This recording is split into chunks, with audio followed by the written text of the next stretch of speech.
welcome to our September edition of Planetary Calendar. Here again with publisher of the calendar, Carol Cherry. Hello, and one of our wonderful authors, Lonnie D'Amicis.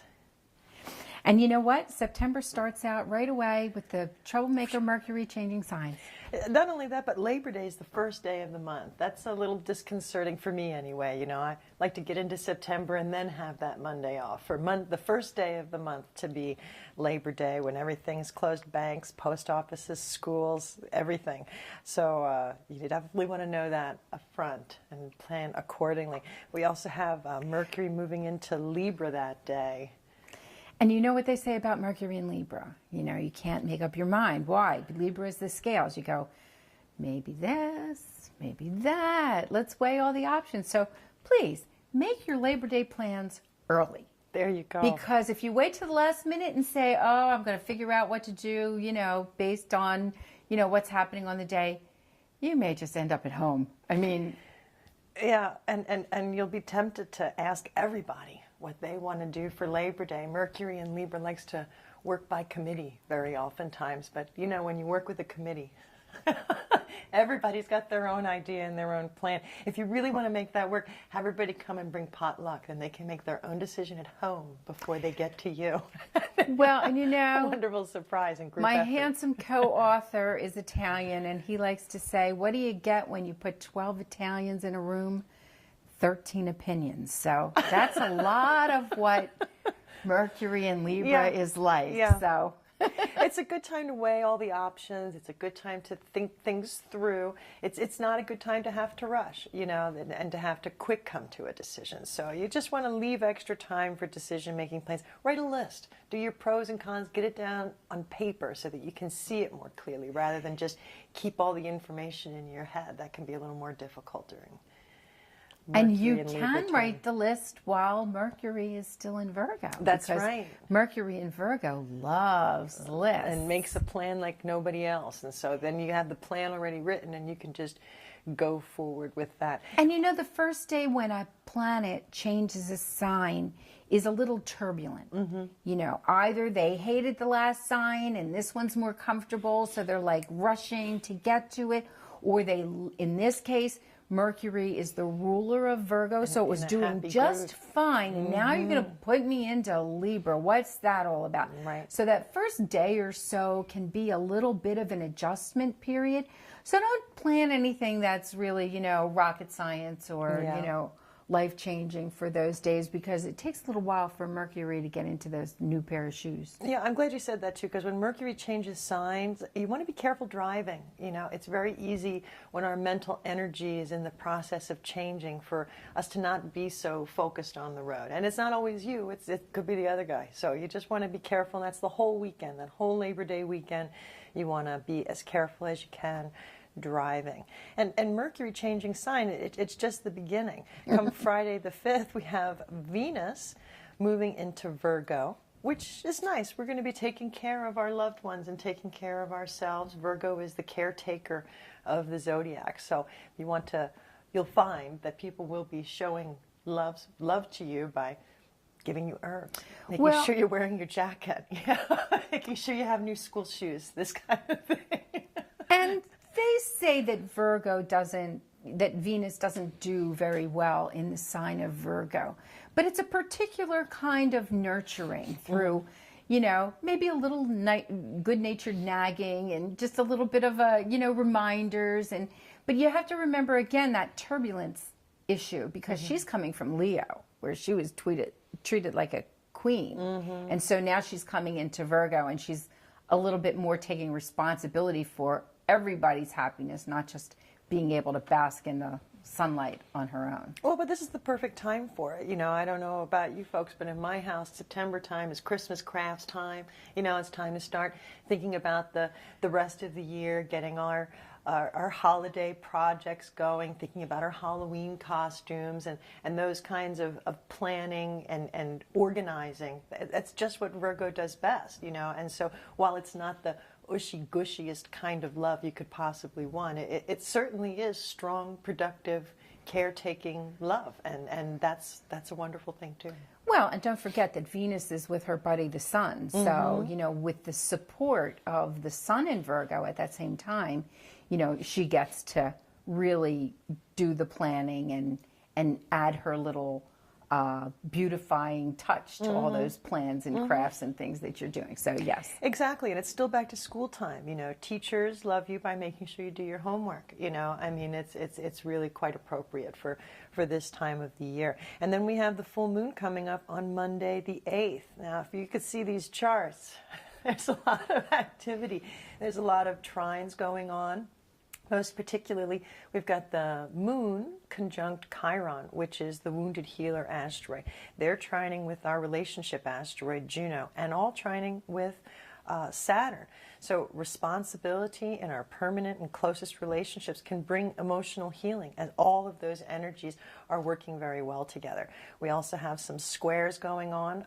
Pluto and Uranus, they're still loosely squared. This is sort of a breather time for that aspect, although we've been dealing with it all year long.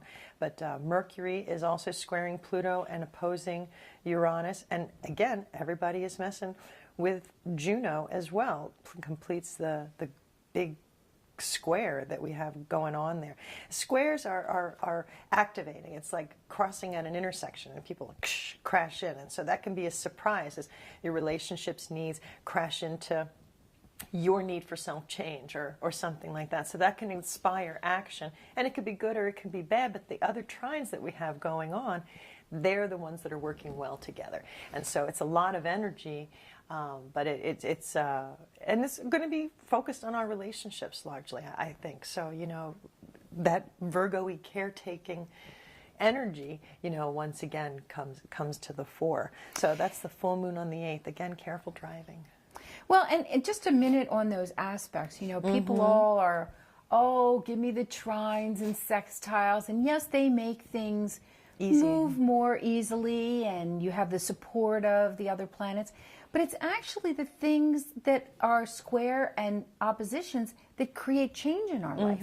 And so I know that there's people who oftentimes feel like, oh, no more change, no more change. But that's really our imperative. You know, we're supposed to be dealing with change. So sometimes we want to break from that, and they can be hard.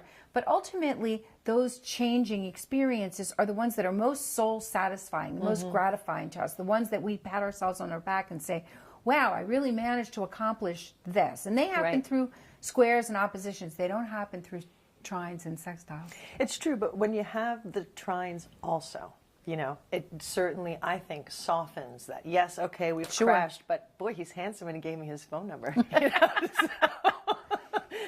Good one. There's lots of good in that as well coming up with our full moon on the 8th. Yeah, before we move away from that full moon too, I know that there's a lot of folks who like to plant in the autumn, and Sunday the 7th is a really, really great time for autumn planting.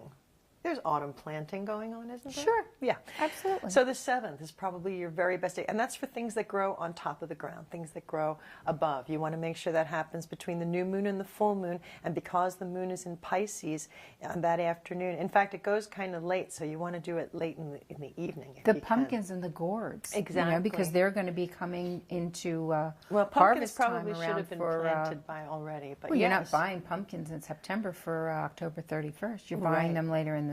Well, but your mums will be beautiful if you're going to plant some hardy mums, you know, make a nice flower garden or whatever it might be. That the evening after 4 or 5 o'clock on Sunday the 7th would be a primo time. Well, or and on the morning of the Monday after, because the full moon happens in the afternoon. So as long as the moon is still in Pisces, you get really, really good results for your planting. There you go. And those of you who caught our show for August, we gave a little teaser at the end saying that all the personal planets were going to move. So we already talked about Mercury and Venus, but Mars doesn't want to be left out. And Mars is going into Sagittarius. You know, that's a good sign for Mars. Well, I have a Sag rising, so I totally love Mars. And Mars is really, it's It's the traveler, the scholar, you know. I mean, there's a lot of positive, social, The outgoing energy, also athletic. You know, I had heard Sagittarius time, which comes later on in the year, but you know, it comes when the leaves fall down, because Sagittarius says, I see, and of course they do better for hunting, you know, the archer, the bow and arrow. And so once the leaves all come down, the playing field is a lot more clearer, you know, and so that's wonderful. When Mars is in that energy, you know, our actions are clear, our actions are social, our actions are interesting and outgoing and wonderful things. So that's a great piece for me. I think that sounds wonderful. Well, Mars in Sagittarius is one of the most appropriate places for Mars to be. It's not a rulership, but it's very appropriate because Sagittarius is the ruler of muscles, ruled by Jupiter, and which is very outgoing. And because Mars is an externalized energy, you know, Venus is an internalized energy, but Mars sends its energy completely out, which is why it's so difficult when Mars is retrograde, Right. because Like it was it's much of the not year. used to directing all that energy inward. But Mars is a great way to get that out. So stretch those muscles. And part of that muscle is stretching your brain for the optimism of this Sagittarian sign. It's possibilities, it's ideas, it's love of foreign things. So when you have Mars in there, it helps you to direct your energy outward, and sometimes very far outward. Yeah. The second half of the month, we have lots of holidays. We have Grandparents' Day on Sunday the 14th. My birthday's on the 12th, and we always celebrated it on Grandparents' Day. So that's always very high in my mind. Mexican Independence Day on the 16th, Citizenship Day in the United States on the 17th, and then we'll follow the next week with the autumnal equinox happening on the 22nd. Rosh Hashanah happens on the 24th, and Navaratri, the Hindu holiday, starts on the 29th. And that's wonderful. We have the autumnal equinox. You know, you see a lot of traditions start their new year either in the springtime or in the autumn time, very oftentimes, and which is very lovely. You know, I really do love the springtime starts because the earth is coming back to life, and it really feels so appropriate.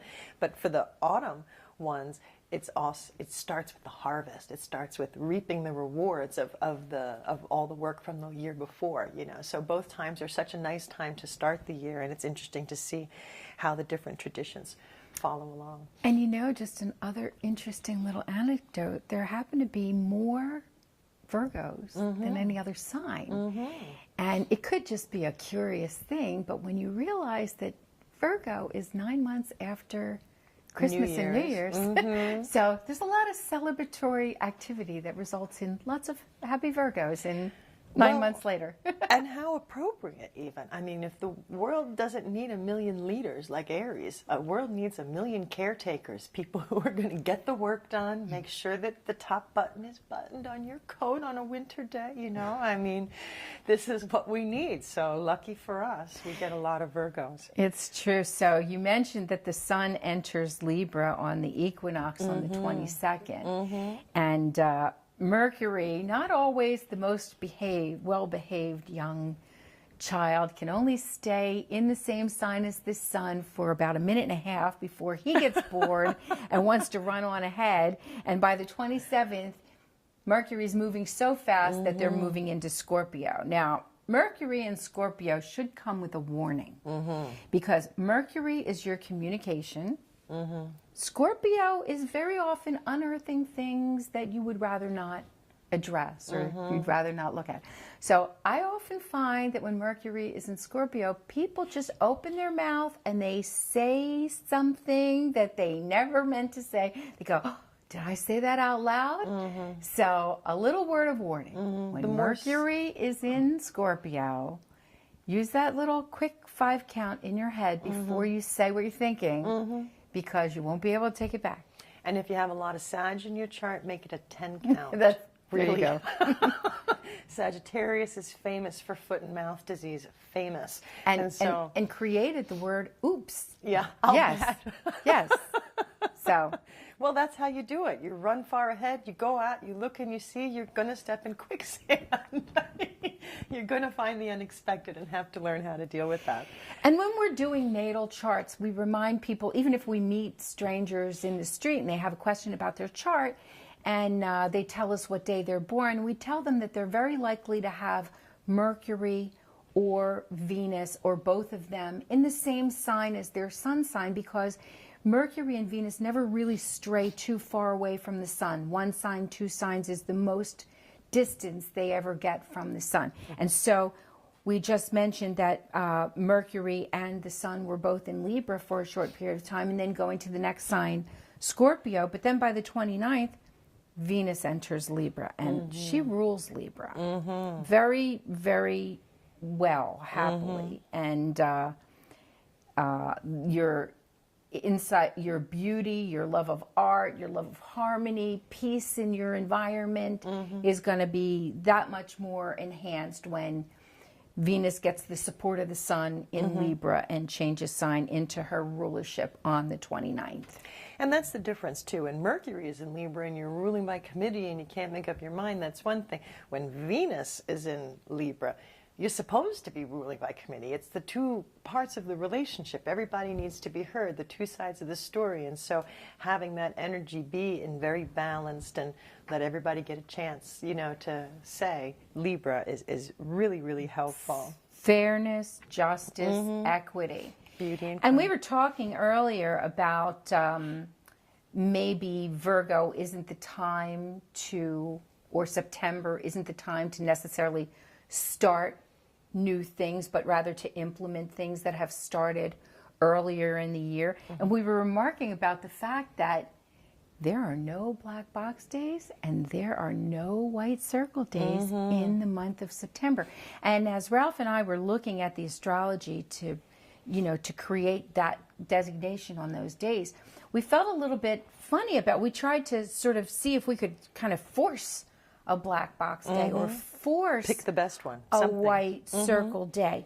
But then we realized that it really isn't fair because and so many of the days are kind of push me, pull you days, as I like to say, you know, a little good, a little bad, not enough help, you know, and those are the things that we take into consideration when we create those black box and white circle days. So it really is kind of a month of, you know, look, if you need to start a new project on that day, look for a day where the moon is cooperating with your ruling sign. That means that the symbol for your ruler would be above the number. So look for a sign like that. Definitely not a day when that would be below the number, because that means you're kind of at odds with the emotions that the moon has to bring. Right, or even below the dotted line. And for a good day, look for a day where the moon is in the sign of your ruler or your sun sign or another planet that you know, another sign that you do particularly well with. And then just make sure that any of the aspects that are below the line are not really, like, I'm looking at the 13th and I'm seeing that Mercury is opposing Uranus. That's not a good day to start by any stretch of the imagination. So, you know, look at these things. Yeah, the moon and sun are trine on that day, but that's the only good aspect. Everything else is kind of turbulent or testy. And so you want to make sure that you find something that's going to give you a little bit of help if you need to start something. Something that jumps out at me and I think we should address is on our autumnal equinox on Monday the 22nd, Pluto turns direct in Capricorn. And it's going to be just before the autumnal equinox and the day before the new moon.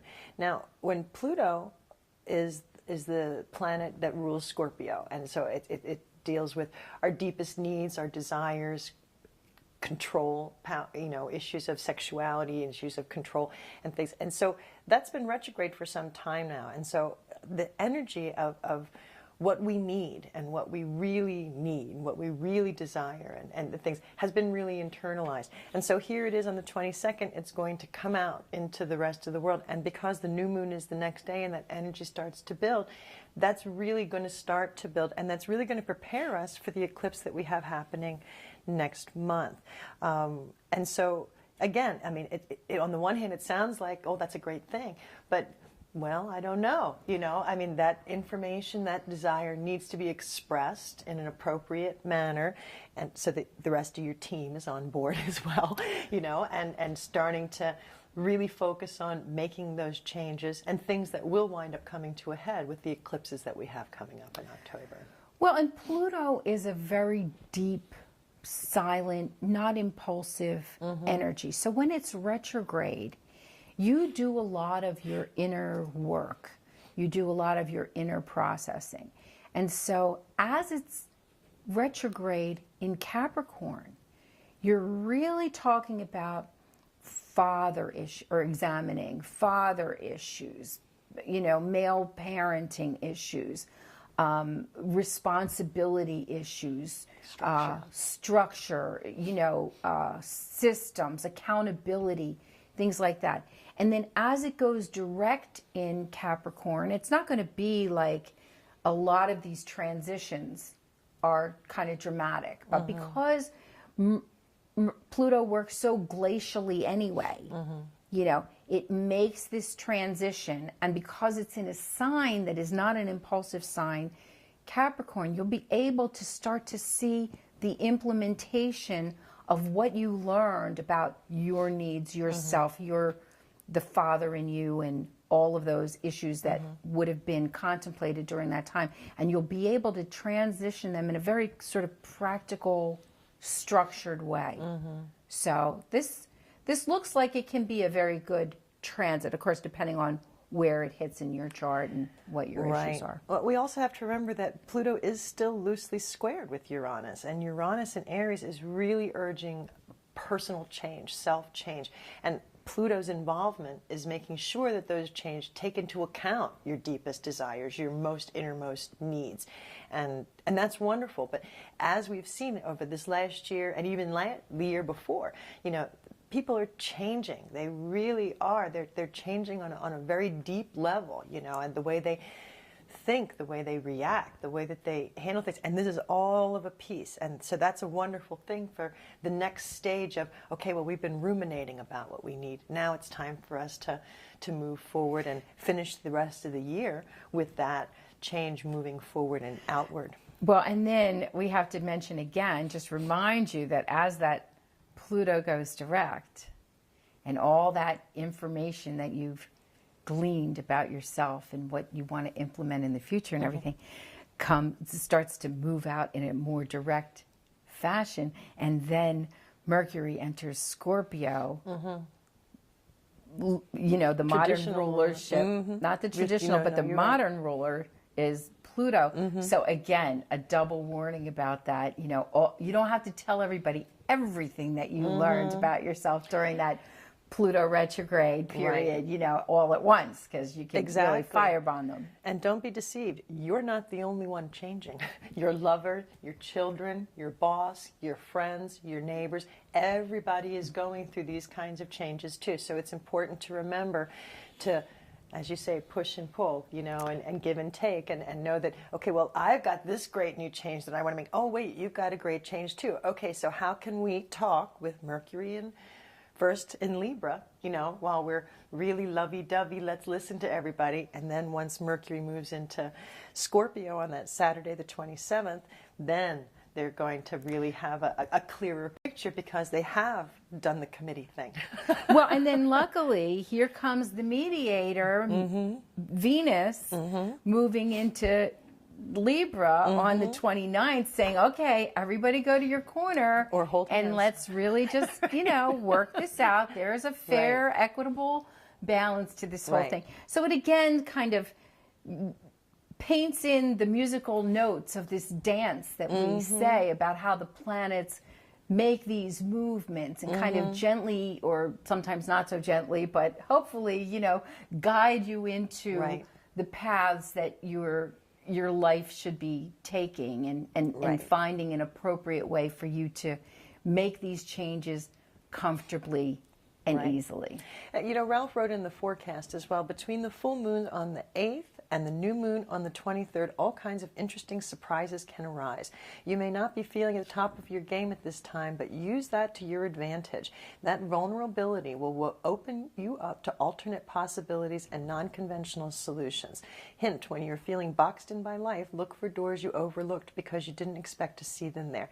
And this really applies as well. You know, when you're talking about your own innermost needs, being vulnerable, you know, oftentimes is a better approach than, darn it, this is the way I need it to be. Well, gee, I'm really, if we could just do it this way, I would feel it gets a much calmer and much kinder response from those around you. So don't hesitate to say, look, I'm low, these are what I'm thinking, maybe you can help me figure it out, you know, and be able to do it as a team effort for best results.